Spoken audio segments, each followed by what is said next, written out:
जिस तरह जीवन एक सत्य है, ठीक प्रत्येक व्यक्ति को ये भी भली भांति पता है कि मृत्यु भी एक ऐसा सत्य है जिसे कोई जितना मर्जी झुठला दे, परंतु इसे बदला नहीं जा सकता।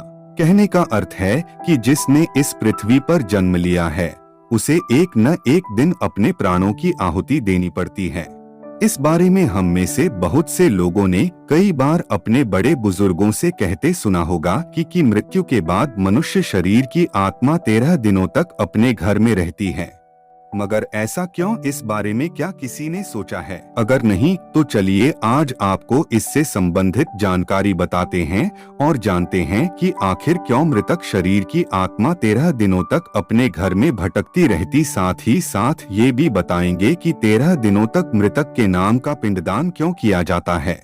प्रिय मित्रों, प्रस्तुति में आगे बढ़ने से पहले यदि आप लोगों ने अभी तक अपने प्यारे हाथों से चैनल को सब्सक्राइब और वीडियो को लाइक नहीं किया करना मत भूलिएगा।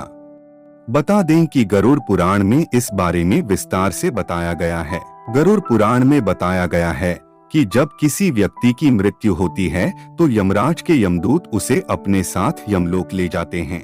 यहाँ उसके अच्छे और बुरे कर्मों का हिसाब होता है और फिर 24 घंटे के अंदर यमदूत उस प्राणी की आत्मा को वापस घर छोड़ जाते हैं।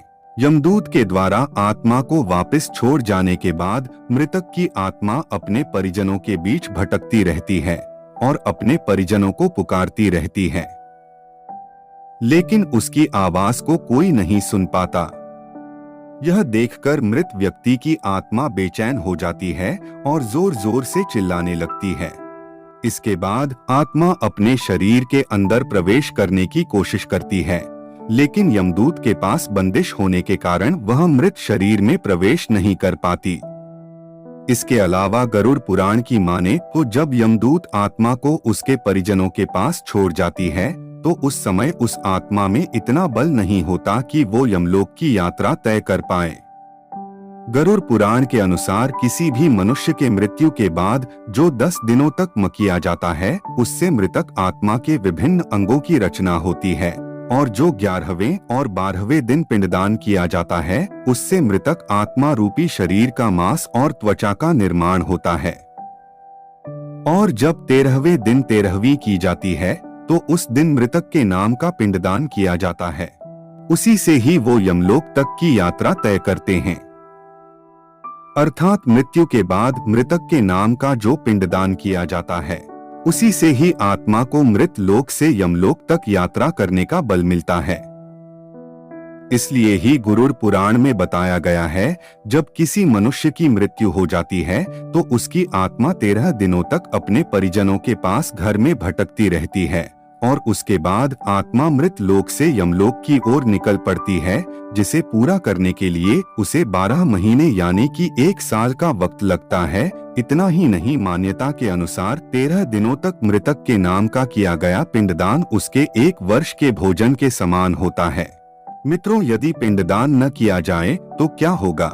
इसके अलावा बता दें, अक्सर लोगों के मन में ये सवाल भी जरूर आता है कि अगर किसी मृत व्यक्ति के नाम का पिंडदान नहीं किया गया तो क्या होता है। तो दोस्तों, आपको बता दें कि इसका भी वर्णन गरुड़ पुराण में किया गया है।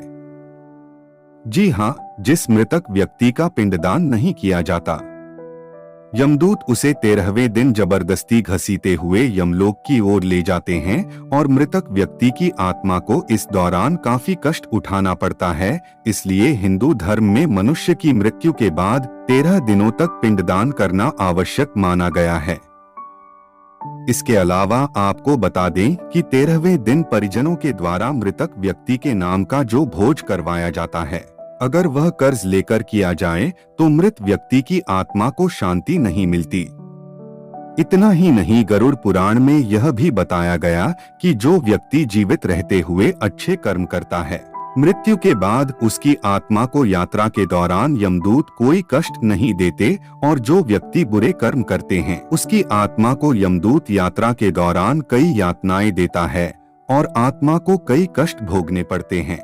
तो मित्रों, इस प्रकार हमने आपको यह सब बातें अच्छे तरीकों से समझाने की कोशिश की और हम उम्मीद करते हैं आपको यह सब बातें अच्छे तरीकों से समझ आई होगी। प्रिय मित्रों, आज की प्रस्तुति में हम यही विराम देना चाहेंगे, लेकिन उससे पहले यदि आप लोगों ने अभी तक हमारे अपने चैनल को सब्सक्राइब नहीं किया तो करना मत भूलिएगा।